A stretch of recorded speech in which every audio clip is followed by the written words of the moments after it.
પ્રસિદ્ધ ફાગવેલ ધામથી કોંગ્રેસની જન આક્રોશ યાત્રાના બીજા ચરણનો પ્રારંભ। ભાથીજી મહારાજના મંદિરે શાસ્ત્રોક્ત વિધિ મુજબ ધ્વજારોહણ કર્યા બાદ વિશાળ જનસંમેલન યોજાયું, જેમાં પ્રદેશ પ્રમુખ અમિત ચાવડા, બનાસકાંઠાના સાંસદ ગેનીબેન ઠાકોર સહિતના પક્ષના ઉચ્ચ નેતાઓ, સ્થાનિક આગેવાનો અને મોટી સંખ્યામાં કાર્યકરો ઉપસ્થિત રહ્યા। પ્રદેશ પ્રમુખ અમિત ચાવડાએ ભાજપની ડબલ એન્જિન સરકારને લઈ શાબ્દિક પ્રહાર કર્યા હતા। તો આ મહાસંમેલન પૂર્ણ થયા બાદ જન આક્રોશ યાત્રા ડાકોર રવાના થઈ, જ્યાં ભગવાન રણછોડરાયના મંદિરે ધ્વજારોહણ કર્યા બાદ વિશાળ જનમેદનીને સંબોધવામાં આવશે। આ યાત્રા થકી આગામી દિવસોમાં મધ્ય ગુજરાતના વિવિધ વિસ્તારોમાં ફરીને જનમત મેળવવાનું કામ કરશે।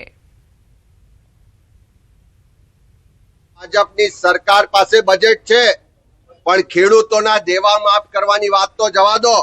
દેશની સંસદમાં ગુજરાતમાં કમોસમી વરસાદથી જે ખેડૂતો પાયમાલ થયા છે, ચારે તરફ નુકસાન થયું છે, એનો એક શબ્દ સુદ્ધા પણ દેશના પ્રધાનમંત્રી કે સરકાર બોલતી નથી।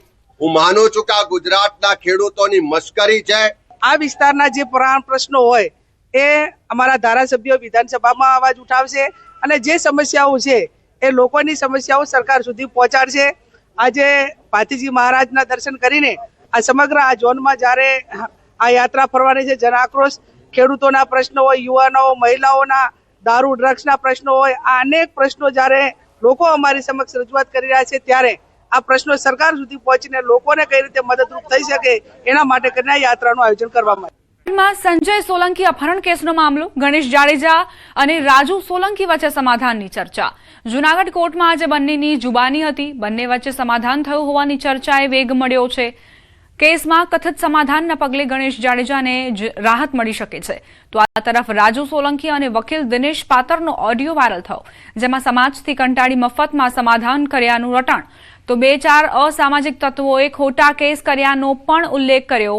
વકીલની ફી મામલે ઓડિયો ક્લિપમાં વાર્તાલાપ થયાનો ઉલ્લેખ છે, જેમાં 1.5 લાખ ચૂકવ્યા અને 2.5 લાખ નક્કી થયાનો ઉલ્લેખ। કંટાળીને મફતમાં આખરે મૌખિક સમાધાન કર્યું। સંવાદદાતા અમર જોડાઈ ગયા છે વધુ જાણકારી સાથે। અમર, શું ઘટનાક્રમ, કઈ ચર્ચાઓએ વેગ પકડ્યો છે? ચોક્કસ દીપા, ગત 30 મે 2025 ના રોજ જૂનાગઢના અનુસૂચિત જાતિ સમાજના અગ્રણી રાજુ સોલંકીના પુત્ર સંજય સોલંકીની બબાલ છે તે ગણેશ જાડેજા સાથે જૂનાગઢ શહેરના કાળવા ચોકમાં થઈ હતી અને તે બાદ સંજય સોલંકીનું અપહરણ થયું હતું।